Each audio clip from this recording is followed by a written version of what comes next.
Bonsoir à toutes et à tous, bienvenue dans cette édition d'information dans l'actualité ce soir. La directrice générale des élections face à la presse avant la date de la présidentielle fixée au 28 décembre 2025. Elle annonce la mise en place de deux commissions, l'une sur le parrainage et l'autre sur la finance. Les grandes lignes de ce point de presse, c'est dans un instant. Et puis le lancement de l'opération dénommée Octobre Rose. 500 tenues seront mises en vente pour accompagner les victimes de cancer du sang et du col de l'utérus. L'idée est d'inciter les femmes à aller se faire dépister pour des mesures préventives. Enfin, ce jour à Conakry, une mission de la Banque islamique de développement, la délégation a rencontré les acteurs impliqués dans la gestion des ordures en Guinée. L'état d'avancement des projets financés par cette institution était au cœur des échanges. Voilà pour le sommaire. Encore une fois, bonsoir à tous. Tout d'abord, en tournée de remerciements dans la région forestière, le Premier ministre, chef du gouvernement Amadou Ouriba, poursuit son périple dans la région à la maison des jeunes de la cité de Zali. Il a échangé avec les populations venues massivement accueillir la délégation gouvernementale. Ousmane Bangoura du bureau de presse de la primature. À la maison des jeunes de la cité de Zali, l'accueil est à la hauteur de l'événement. Population, autorités locales, sages, femmes et jeunes, tous réunis pour réserver un accueil chaleureux au Premier ministre, coordinateur national de la campagne référendaire, porteur du message de remerciement du général Mamadi Doumbouya. C'était aussi l'occasion pour les autorités de remercier le gouvernement pour les nombreuses actions de développement réalisées au profit de la région forestière. La région de Zérekoré demeure profondément attachée à la vision de son Excellence, le président de la République, le général d'armée Mamadi Doumbouya. Nous restons disponibles, mobilisés et engagés pour accompagner toutes les réformes et actions visant à prospérer la paix et l'unité nationale. À son tour, le Premier ministre Amadou Ouriba a appelé les citoyens à préserver la cohésion sociale, surtout dans cette région forestière avec plusieurs pays voisins.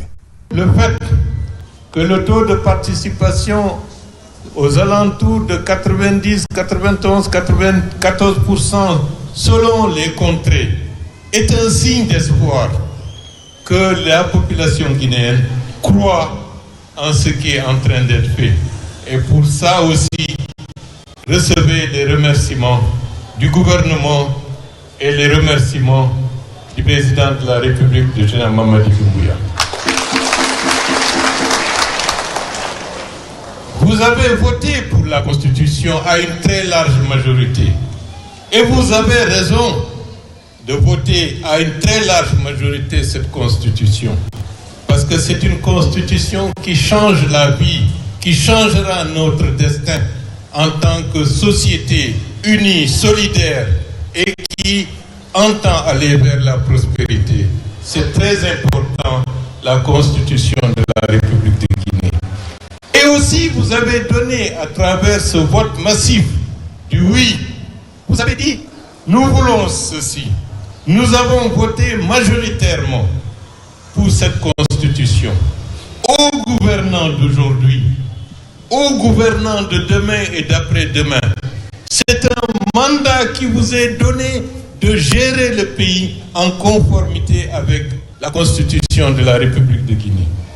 C'est un engagement extrêmement fort.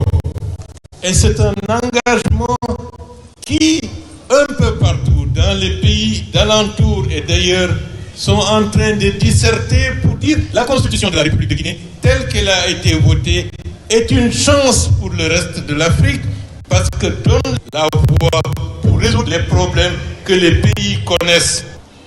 L'unité, la cohésion, le rassemblement, l'intérêt vers les populations, que ce ne soit pas simplement un texte qui exprime, disons, des principes généraux, mais un texte qui fixe la règle aujourd'hui, demain, après-demain, pour la gouvernance de la Guinée.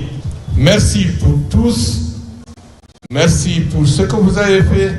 À Zérekoré, Cette nouvelle étape de la tournée du Premier ministre traduit une fois encore la volonté du gouvernement de rester à l'écoute des citoyens. Elle met également en lumière l'engagement du chef de l'État, le général Mamadi Doumbouya, à promouvoir le dialogue, la cohésion et l'unité nationale à travers tout le pays.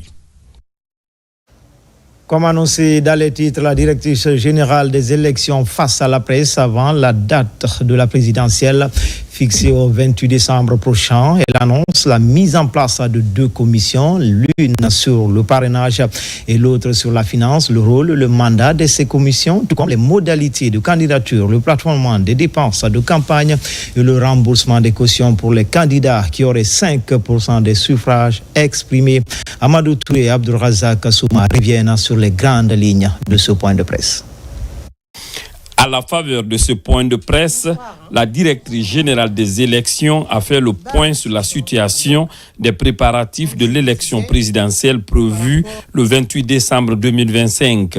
Madame Kamara Djenebou Touré a tout d'abord évoqué les dispositions relatives à la mise en place de 2 commissions ad hoc. Pour que cette commission puisse travailler, il faut simplement noter qu'à J-70, il faut que les demandes arrivent au niveau de la DGE pour que la collecte des parrainages commence sur le territoire national, conformément aux dispositions de la loi. C'est pour cette raison que nous avons bien jugé nécessaire, en restant dans les délais, de lancer cette commission. Deuxièmement, la caution de candidature est un élément constitutif du dossier de candidature à l'élection présidentielle et à toutes les élections. D'ailleurs, il y a les cautions à tous les niveaux, donc pour tout type d'élection. Il fallait aussi mettre cette commission en place pour que la commission puisse travailler. Mais ce qu'il faut retenir, c'est que la caution, c'est calculé sur la base du bulletin de vote. Les frais liés à la confection des bulletins de vote, c'est ce qui est expliqué et calculé et estimé. Donc cette commission, sur cette base, fait une proposition équitable pour permettre à chaque candidat de payer une caution et de participer aux élections. Et ceux qui arrivent à avoir 5% ont leur caution retournée. Ceux qui n'atteignent pas 5%, les cautions vont aider le Trésor public, donc le budget national de développement, à soutenir un peu les frais d'impression des bulletins de vote. Cela n'enlève à rien si quelqu'un n'a pas désigné de mandataire. Cela ne veut pas dire qu'il ne sera pas candidat. Il peut être candidat, mais seulement les décisions prises au sein de ces 2 commissions ad hoc s'appliqueront à tout candidat. Poursuivant sa déclaration au compte de cette rencontre avec les journalistes, la directrice générale des élections a précisé qu'à date, ce sont 50 partis politiques qui ont déclaré sur l'honneur leur participation à l'élection présidentielle du 28 décembre 2025. En plus de ces partis politiques, 16 candidatures indépendantes conformément aux dispositions prévues dans la nouvelle constitution ont aussi été manifestées. Avant de terminer ce rendez-vous avec la presse nationale et internationale, la directrice générale des élections a précisé que les 2 commissions citées plus haut sont présidées respectivement par un représentant de l'ONASUR et l'autre par celui de la Cour suprême qui joue le rôle de la Cour constitutionnelle. Vous suivrez le grand format de ce reportage juste après ce journal. Pendant ce temps, les cadres du poste de commandement opérationnel et de sécurité intérieure en conclave à Conakry, à ligne de mire, faire et retour d'expérience sur les mesures sécuritaires mises en place à travers le territoire national pour la sécurisation du scrutin référendaire. D'autres stratégies seront annoncées pour les prochaines échéances électorales. Caporal Mabinti Keita est la correspondante de la presse militaire. Après le référendum constitutionnel qui s'est déroulé dans un climat apaisé et sécurisé, les forces de défense et de sécurité regroupées au sein du poste de commandement opérationnel de sécurité intérieure se sont réunies ce mercredi 8 octobre sous l'autorité du ministre de la Défense nationale, président de la Commission nationale de défense et de sécurité. L'objectif de cette rencontre est de procéder à un retour d'expérience rétex sur le dispositif de sécurisation mis en place lors du scrutin référendaire du 21 septembre dernier. La rencontre a également permis de faire des perspectives sur les dispositifs sécuritaires des prochaines échéances électorales, notamment la présidentielle prévue le 28 décembre prochain. C'est une expérimentation de vos forces. Cette expérimentation a réussi à 100%. Je vous félicite et je suis satisfait. Je dois remercier le commandement opérationnel pour cette grande réforme. Vous félicitez tous et féliciter le co-commandant de la gendarmerie et le directeur général de la police nationale, tout en saluant l'engagement en amont pour qu'on arrive à ce résultat. Ce poste de commandement joue un rôle capital dans la supervision des élections, la protection des personnes et de leurs biens, ainsi que la gestion de crise sur l'ensemble du territoire national. Pour maintenir cette dynamique, les cadres réunis envisagent de pérenniser cette initiative. Le président du Conseil supérieur de la défense nationale, chef de l'État, a réuni le Conseil pour donner des instructions relatives à la sécurisation d'un scrutin responsable, civilisé, ce qui a été fait avec un professionnalisme exemplaire que tout le monde a constaté. À l'issue de ce bon résultat, il est de bon ton, de façon professionnelle, que la commission reçoit de la part du commandement des forces de sécurisation intérieure un retour d'expérience sur ce qui a marché, sur ce qui n'a pas marché, et puis enfin les perspectives pour les élections présidentielles du 28 décembre 2025. Composé des cadres des forces de défense et de sécurité élargis à d'autres structures concernées, le poste de commandement opérationnel de sécurité intérieure découle de la volonté politique du chef suprême des armées, le général d'armée Mamadi Doumbouya, qui fait de la protection des populations l'une de ses priorités.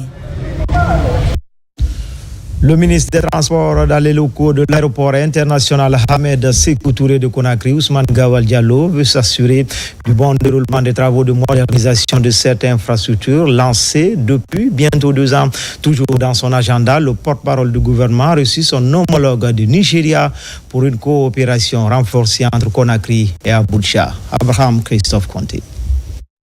Le chantier de l'aéroport international Ahmed Sékou Touré de Conakry ouvre ses portes à la délégation du ministère des Transports, conduite par le ministre Ousmane Gawal Diallo, porte-parole du gouvernement.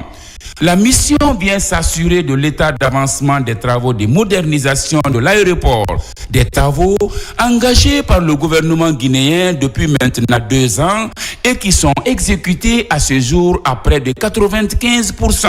Ce tour du site a permis au chef du département de toucher du doigt l'état d'exécution des infrastructures en cours de réalisation.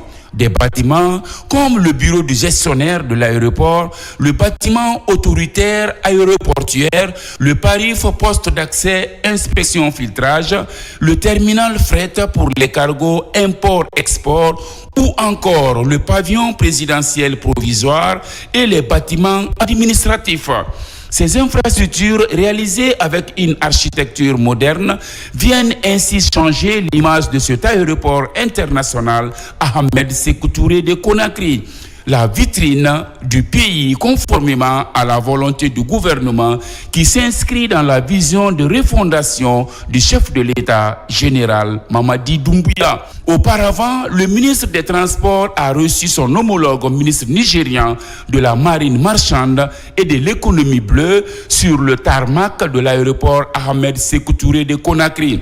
Dr Adeboyega Oyetola et le ministre Gawal Diallo ont échangé sur la question du renforcement des capacités opérationnelles du mémorandum d'Abuja sur la sécurité et la sûreté portière ainsi que des axes de coopération bilatérale et multilatérale entre la Guinée et le Nigeria. C'est une grande avancée dans la lutte contre les tracasseries routières sur le corridor Dabola-Kourémali. Le contrôle se fait désormais de manière professionnelle devant une mission mixte de sensibilisation et d'information sur les enjeux du phénomène, le respect du règlement 114 relatif au transport routier. Les deux parties ont exprimé de belles collaborations. Reportage à Kourémali, Koumara Moussa. Informer, sensibiliser, c'est ce qui fait cette mission mixte conduite par le secrétaire permanent du Comité national de facilitation des transports et transit routier inter-État. Ici à Dabola, point de départ de la caravane après Koya, Kindia et Mamou, un seul message, dire stop aux tracasseries routières. Le contrôle, un agent doit amener le véhicule à s'immobiliser, s'adresser au chauffeur, d'éteindre le moteur, de descendre avec ses pièces et venir vers lui. Ce n'est pas à sa portière qu'il va s'arrêter pour dire « donne-moi les documents ». Non. Dans un échange franc et direct, les missionnaires ont invité les forces de sécurité au professionnalisme, aux transporteurs de se munir des documents de voyage. Même si la collaboration entre forces de sécurité et usagers est citée en bel exemple à Kouroussa et Sigiri, le contrôle redondant dans les multiples barrages est indexé. Nous demandons à l'État et aux autorités de nous aider un peu à diminuer les barrages. Tout au long du trajet, des échanges spontanés sont initiés pour inviter la sécurité routière à respecter le règlement 114. À Koulémaé, dernière étape du parcours, les tracasseries sont en recul. Là, les contrôles deviennent plus transparents. Pour que, ici sur le terrain, nous nous entendons avec les syndicats des transporteurs. Chacun essaie de faire ce qu'il doit faire pour que les tracasseries diminuent sur le corridor entre la Guinée et le Mali. Sur cette route désormais symbole de coopération souffle un vent nouveau, celui du respect de la transparence et de la responsabilité partagée. Dans l'actualité également, lancement de l'opération dénommée Octobre Rose. 500 tenues seront mises en vente pour accompagner les victimes de cancer du sein et du col de l'utérus. L'idée d'inciter les femmes à aller se faire dépister pour des mesures préventives. Les détails avec Alphaïsia Gaba. L'opération Octobre Rose solidaire est lancée. Elle consiste à mettre en vente 500 tenues dont les recettes seront mises à la disposition du combat de lutte contre le cancer du sein et celui du col de l'utérus. L'initiative est pilotée par Kadija Design, une entreprise de mode. Nous invitons à soutenir une action simple mais vitale. Acheter des chèques cadeaux à offrir aux femmes. Ces chèques n'ont pas pour unique but d'acheter des tenues. Ils sont symboles d'encouragement. Ils servent à motiver les femmes à se faire dépister. Car se faire dépister à temps sauve des vies. C'est un investissement pour la santé de nos mères, de nos sœurs et de nos filles. 500 tenues en vente, c'est 500 opportunités de sensibilisation, de lutte contre le cancer chez la femme, martèlent les initiateurs. Kadija Design unit ses efforts dans ce combat. À travers l'initiative Octobre Rose, vente solidaire portée par Kadija Design, nous affirmons qu'une entreprise peut être plus qu'un moteur économique, un acteur de transformation sociale. Ce geste est un engagement concret, mesurable et inspirant. Octobre Rose n'est pas un slogan, c'est un mouvement international de sensibilisation, de prévention et de solidarité. L'opération Octobre Rose solidaire de Kadija Design devrait permettre de renforcer les actions en vue d'offrir l'accès à la prévention et aux soins d'urgence. Journée internationale de la jeune fille, thème retenu cette année, rien pour les filles, sans les filles. La Guinée prend une part active et une forte délégation au programme échange et engagement de leadership pour construire un avenir plus égalitaire. La déclaration de la ministre Charlotte Daffy dans cette édition. À la veille de la Journée internationale de la jeune fille, célébrée chaque 11 octobre, nous nous joignons à la communauté internationale pour réaffirmer notre engagement en faveur de la promotion et de la protection des droits des filles. Instituée par les Nations Unies en 2011, cette journée rappelle à toutes les nations l'urgence de garantir l'égalité des chances et le respect de la dignité humaine partout et pour toutes les filles. Aujourd'hui encore, des millions de filles à travers le monde font face à d'immenses obstacles. Mariage précoce et forcé, violences basées sur le genre, déscolarisation, exploitation domestique, pauvreté menstruelle, exclusion numérique ou encore discrimination systémique. Ces réalités ne sont pas de simples défis sociaux.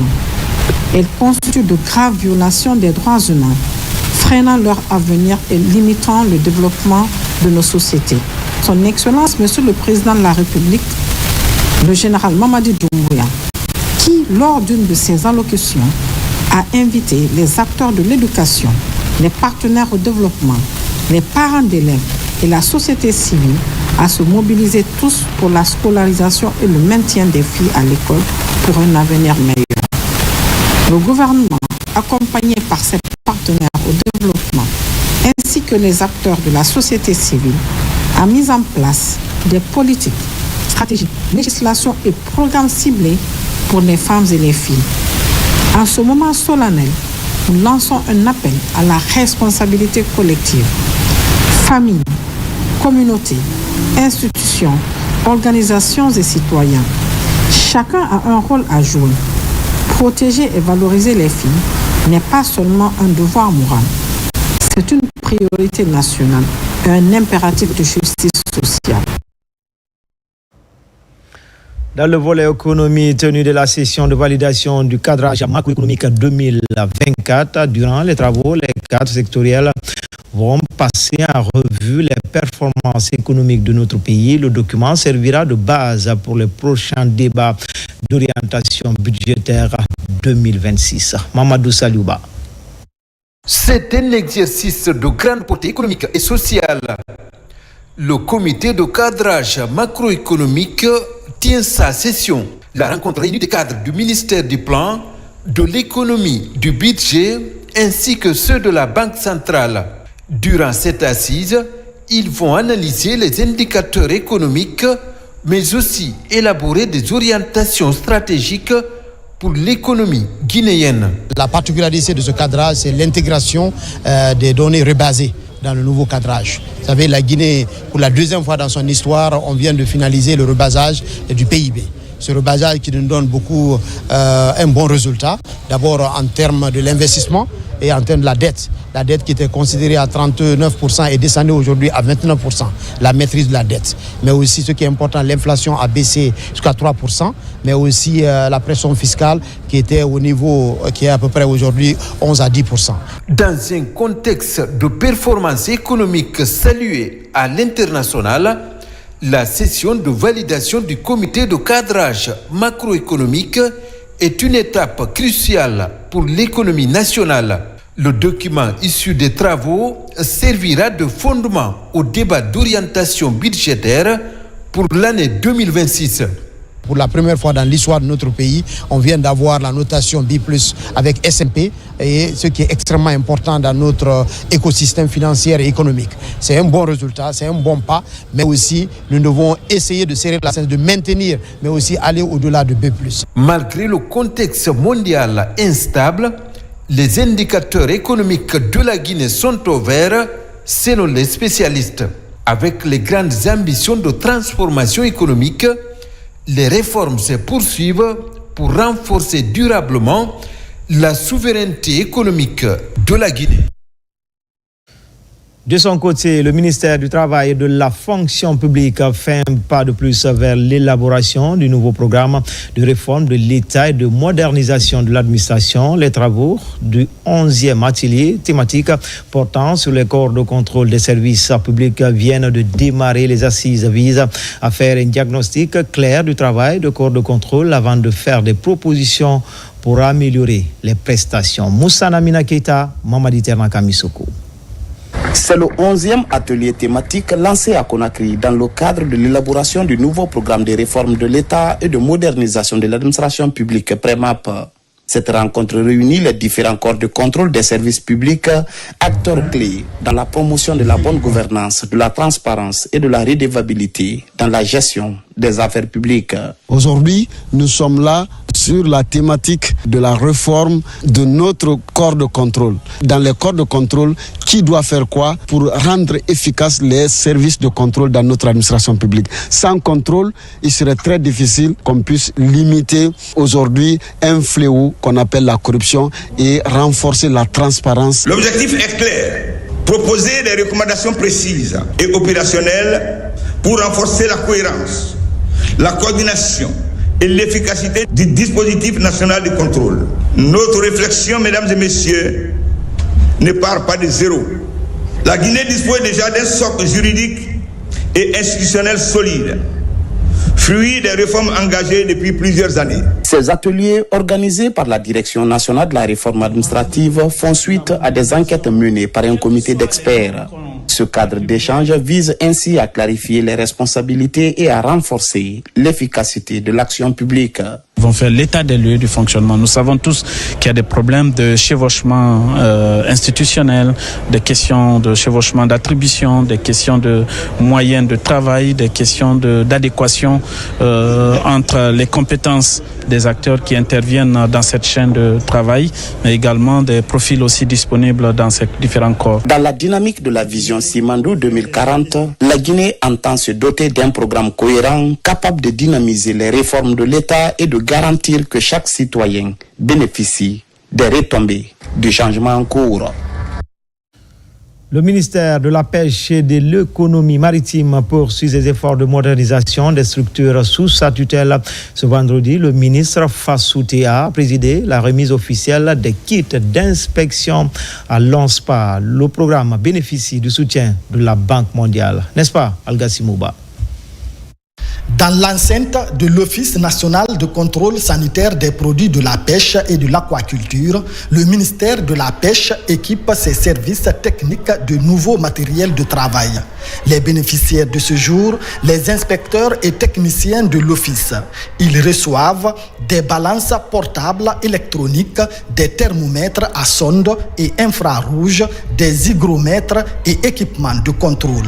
Ces équipements modernes permettront de renforcer la surveillance sanitaire tout au long de la chaîne de valeur halieutique, du débarquement à la transformation en passant par le stockage et la distribution afin de garantir aux consommateurs guinéens et au marché d'exportation des produits sûrs, sains, conformes aux normes.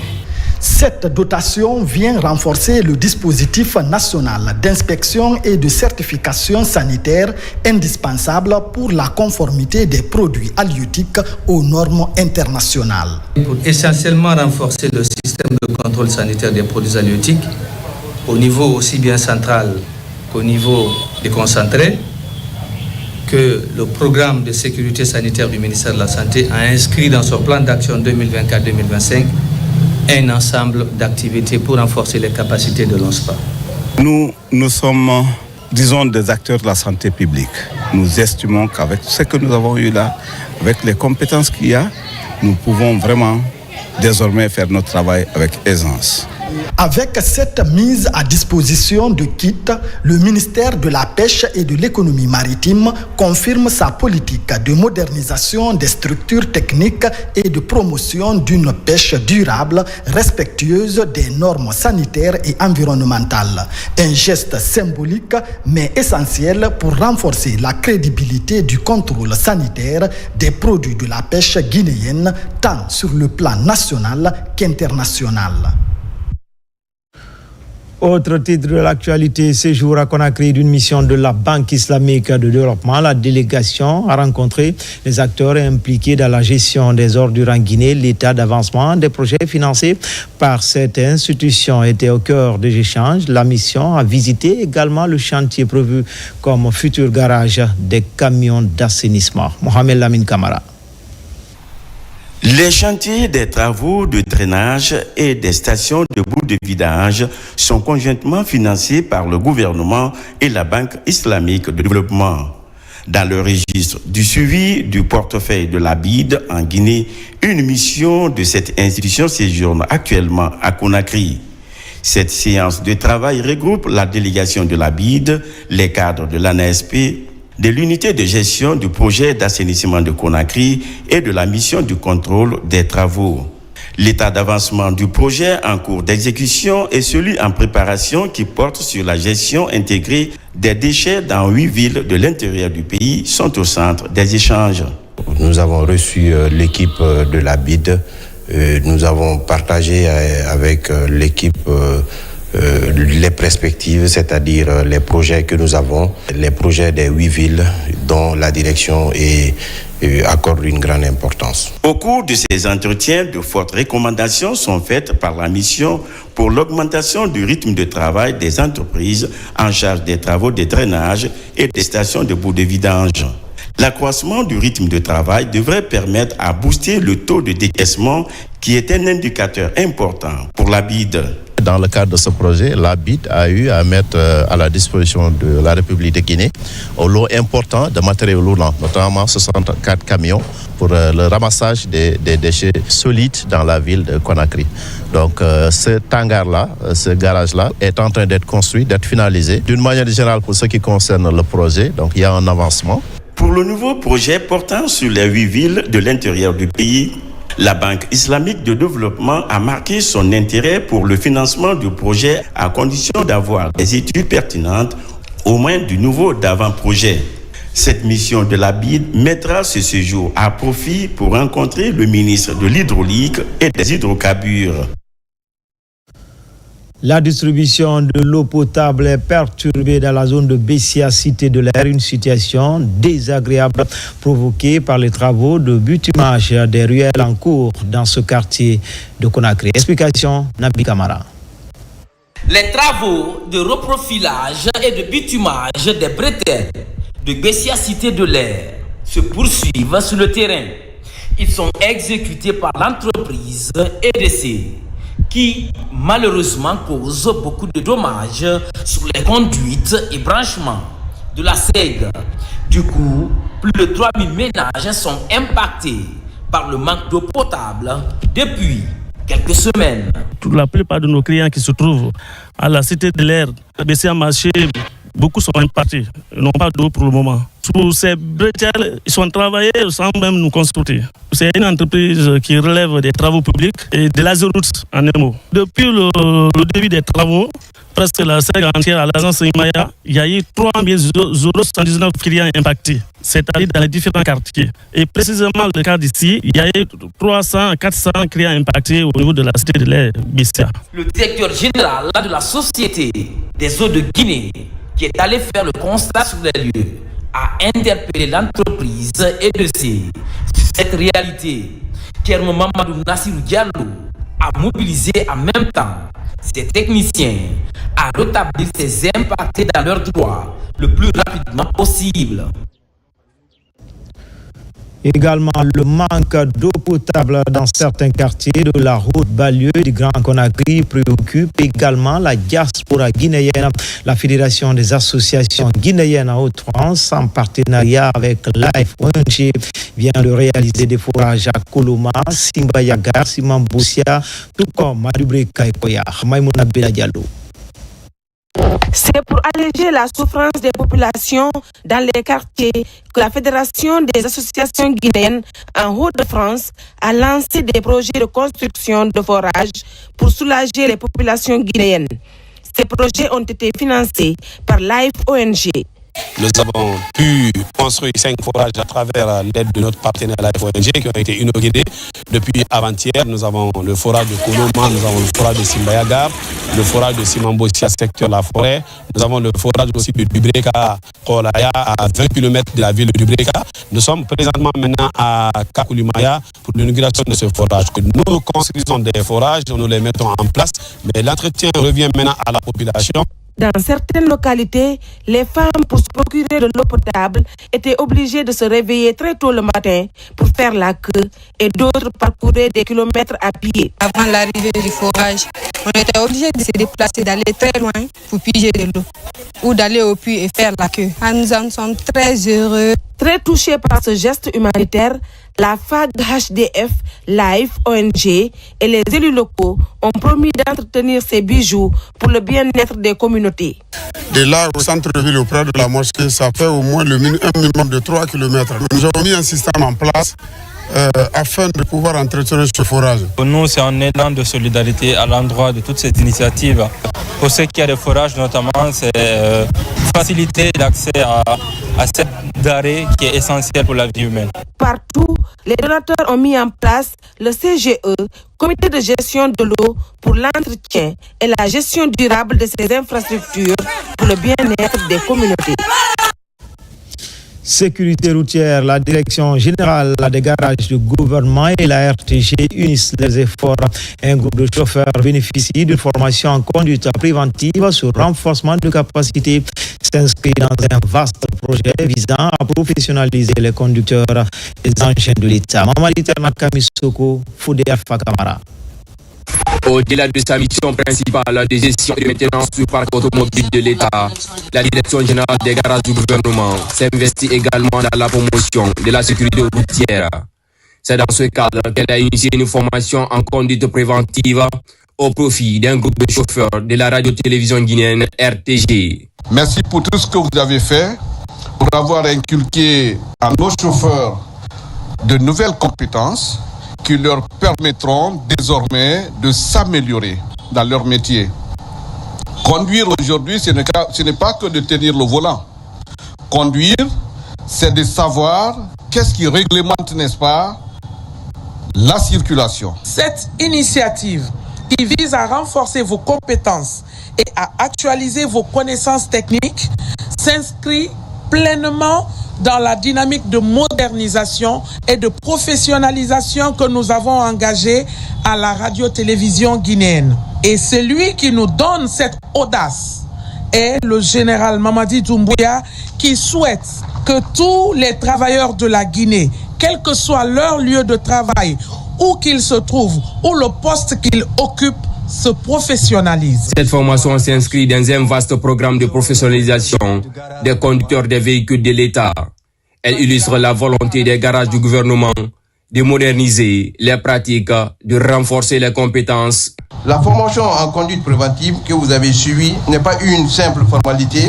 Elle traduit la volonté de Monsieur le Président de la République, son Excellence le général Mamadi Doumbouya, de moderniser les pratiques, de renforcer les compétences et de garantir que chaque véhicule de l'État soit conduit avec prudence, rigueur et respect des normes. Désormais, la RTG et la Direction générale des garages du gouvernement s'unissent dans une démarche citoyenne visant à protéger les usagers de la route et à faire de leurs chauffeurs des modèles de sûreté et de sécurité sur l'ensemble du réseau routier national. Lancement des travaux du comité de l'initiative pour la transparence dans les industries extractives Guinée. La rencontre était axée sur le retrait des permis de certaines sociétés minières et la mission de validation du secrétariat international de l'UTIE. D'autres sujets ont été débattus par les membres du comité venus de plusieurs structures de l'administration. Moussa Kouyaté. Cette réunion du comité de pilotage de l'initiative pour la transparence dans les industries extractives se tient en prélude d'une mission en Guinée, le secrétariat international de l'ITIE. Les membres du comité ont échangé autour de l'approbation du plan de travail triennal et budget 2025-2027 et l'approbation du procès verbal des rencontres précédentes. On a travaillé sur les documents, notamment les formulaires qui doivent faire objet d'évaluation de la Guinée. Donc il y a une auto-évaluation que les différentes parties prenantes au comité de pilotage font. Donc c'était la validation de ce document avant même la validation ou l'évaluation par le secrétariat international de l'ITIE. C'est ce travail-là qui nous a réunis ici aujourd'hui parce que nous allons recevoir à partir du 25 octobre la délégation du secrétariat international de l'ITIE pour la validation de la Guinée.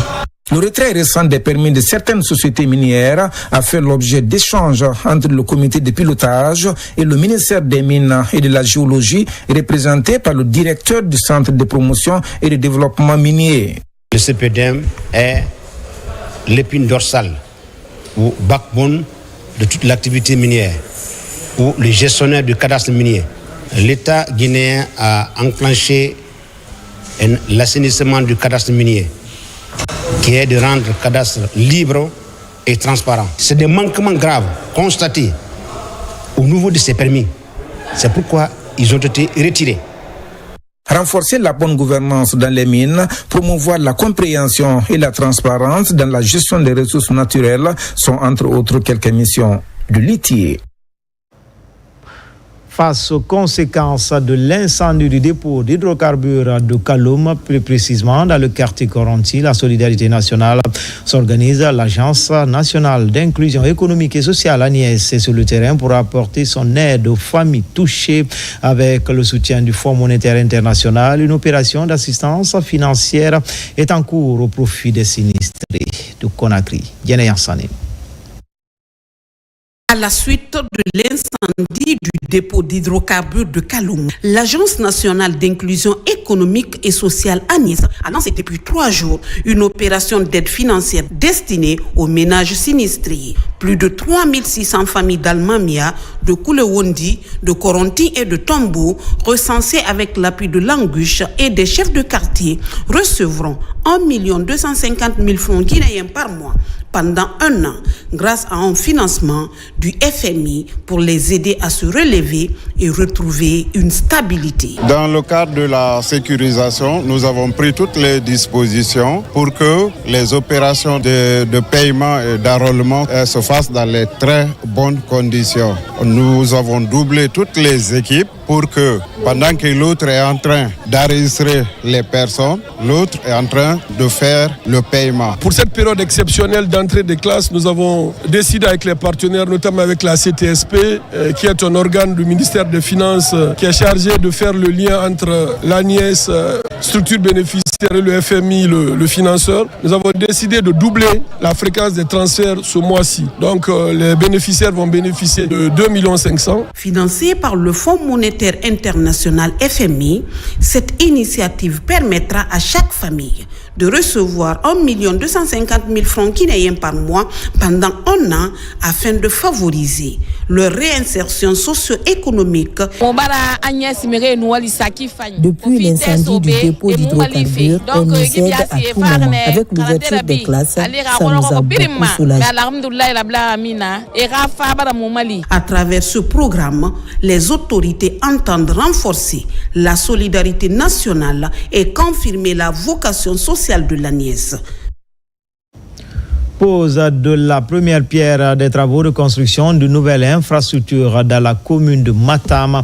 Elle servira de bureau au cadre de la mairie, 16 au total. La cérémonie a connu une forte mobilisation des autorités administratives et religieuses de cette municipalité. Nabila Moussa Kamara, Alkaliko Belekita.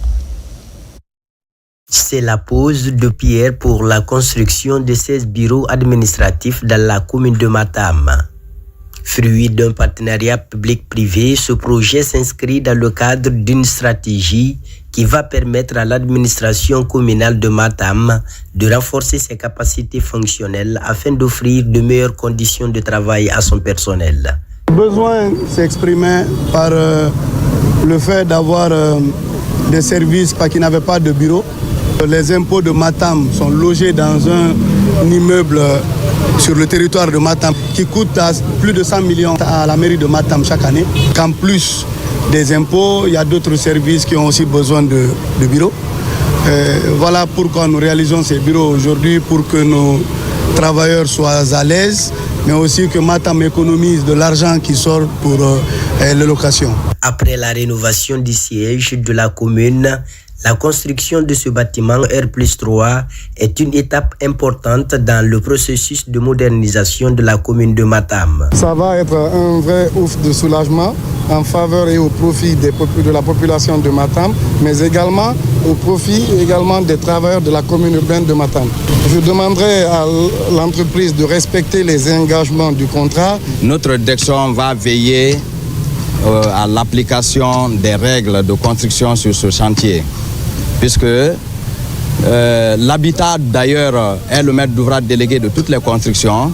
Et si nous-mêmes nous initions une construction, nous avons l'œil sur tout ce qui se passe. La commune de Matam, l'une des plus grandes communes de la ville de Conakry, bénéficie de cet appui grâce à un opérateur économique.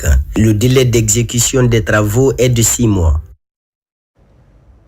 Après des années de délabrement très poussé, l'école primaire de Matam, Lido 2, retrouve enfin son éclat. C'est une action d'un ancien élève de cette concession scolaire.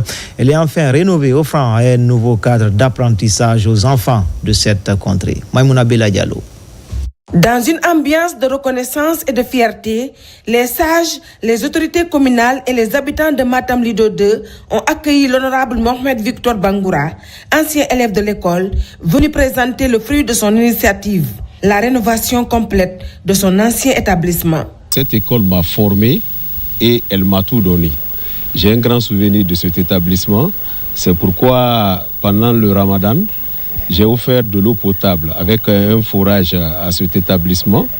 Pendant cette ouverture, j'ai réfléchi, je me suis dit d'apporter aussi un soutien en embellissant l'école avec la couche de peinture et en mettant un identifiant visible avec la plaque identifiant qui est là à la rentrée de l'école, parce que cette école ne doit pas mourir. Le président de l'association des parents d'élèves et amis de l'école a remercié l'initiateur et promis, au nom des parents, de préserver ce joyau scolaire. Premièrement, il nous a donné de forage.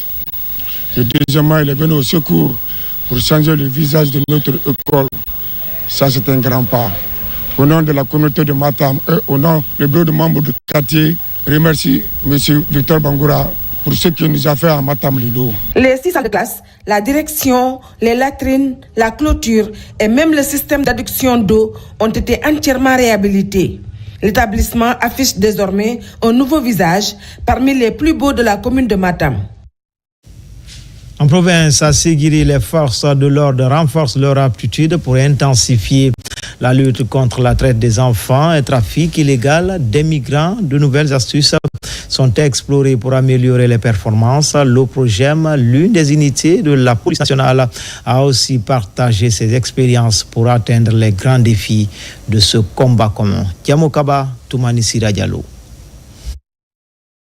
En Guinée, la lutte contre la traite des personnes et le trafic illégal de migrants est en débat à Séguiri. C'est le rendez-vous des forces de l'ordre pour renforcer la coopération en matière de prévention. En classe, de nouvelles orientations sont redéfinies pour approfondir les connaissances. Cela 2 mois, une fille nigériane a quitté Séguiri dans un site minier. Elle s'est retrouvée à Conakry où elle a été interceptée par le commissariat central de police de Sonfonia. Après l'entretien de la fille, elle a fait comprendre au commissariat qu'elle a été déplacée de Nigeria pour Séguiri pour faire le travail de plaisir. Le commissariat a envoyé cette fille-là à notre base, à la direction générale. Elle nous a fait comprendre qu'il y a plusieurs filles de nationalités différentes qui se trouvent au niveau de ces sites miniers de Séguiri. Le sujet concerne la compagnie mobile d'intervention et de sécurité en collaboration avec l'Office de protection d'Ijar, de l'enfance et des mœurs. La nouvelle synergie se renforce davantage pour appuyer l'efficacité de la vision politique dans le registre de la lutte contre les crimes frontaliers. La préfecture de Séguiri est à la fois préfecture transfrontalière, mais aussi une préfecture minière. Cela fait d'elle une source de convoitise pour les groupes criminels et les réseaux criminels. En partenariat avec nos partenaires nationaux, notamment l'Office, l'OPROGEM, pour venir renforcer les compétences des agents de la police se trouvant ici à Séguiri, afin de pouvoir lutter efficacement contre la traite de personnes. Cette lutte commune affiche la volonté politique pour contribuer au maintien de la paix au sein des communautés transfrontalières et affaiblir de potentiels criminels. La présence de l'OPROGEM a tout son sens au cœur du rendez-vous de Séguiri pour défendre la patrie à tout prix. Action humanitaire, le gouvernement vole au secours de Mansa Trouba. Le cinéaste guinéen souffre d'une paralysie. Il est évacué en Tunisie pour des soins plus approfondis. Son départ de l'aéroport international Ahmed Sékou Touré nous est raconté par Bosman et Morlay Souma. L'artiste comédien du cinéma guinéen Mansa Trouba bénéficie d'une prise en charge médicale en Tunisie. Depuis des mois, Cheikh Mohamed Kanté souffre d'une paralysie et de la cécité. Le ministère de la Culture, à travers le Bureau guinéen des droits d'auteur, lui vient au secours. Depuis quelques mois qu'il est souffrant et depuis le début de sa maladie, il est admis par des spécialistes des différentes maladies qu'il a. Et à travers une clinique à Simbaya, sous la responsabilité directe du Bureau guinéen des droits d'auteur à travers la même assurance. Donc en partenariat avec la NCA, aujourd'hui il va être évacué sur la Tunisie où il va poursuivre ses soins. En Tunisie, Mansa Trouba sera soumis à 45 jours de soins médicaux intensifs. Il reste reconnaissant envers les autorités. Je vais en Tunisie pour me soigner grâce au président Mamadi Doumbouya. Chers Guinéens, je quitte ici en paix et je compte arriver à destination en paix. Je commence par remercier le président de la République et l'effort consenti par le BGDA, le directeur et tous ses personnels, tout ce qu'ils ont fait pour nous dans cette situation douloureuse. Nous sommes vraiment ravis, on est sans mots. Ce geste humanitaire est une énième du genre en faveur des artistes. Enfin, au chef-lieu de la préfecture de Bofa, les natifs ont implanté le masque Nimba au carrefour central, devenu branding national. La présence de ce masque sur les lieux vise à valoriser ce patrimoine culturel de Bagataï, mais aussi renforcer l'unité entre les filles et fils de la localité. Younousa Tawel Kamara. Ici, en plein cœur de la commune urbaine de Bofa, se dresse désormais ce masque Nimba. Un masque qui symbolise la fertilité dans le Bagataï. Son implantation dans ce carrefour est une initiative des filles et fils de Kolissoro en vue de valoriser ce patrimoine culturel du pays. Venir à Bofa et voir ce genre d'édifice, c'est vraiment un honneur pour nous. Et en tant que ressortissants de Bofa, nous allons essayer de nous atteler à faire encore beaucoup plus d'activités de ce genre. Appelé Nimba ou encore Ndemba dans le Bagataï, ce masque a été choisi comme branding national par les autorités du pays. Bofa a été la porte d'entrée des civilisations autres africaines. Bofa a été l'une des toutes premières institutions administratives ou circonscriptions administratives de la Guinée, mais il revient à Bofa de s'assumer. Réaliser un symbole au niveau de Bofa Centre ici signifie que Bofa retourne vers son histoire. Cela signifie que Bofa réconcilie avec son histoire. Cela signifie que Bofa réconcilie avec la cohésion sociale. Cela signifie que Bofa réconcilie avec la paix et l'unité nationale. Pendant la nuit, cet endroit est bien illuminé et donne une bonne image à la ville. Toute chose qui commence à attirer plusieurs visiteurs sur le lieu. C'était tout pour les infos. L'actualité se poursuit sur le www.guinée.info. Demain, les infos de la mi-journée, c'est avec Adjara Moutela Touré. Quant à moi, je vous dis à bientôt pour d'autres actualités sur la Guinée, notre paradis, terre de richesse et d'innovation. Inch'Allah.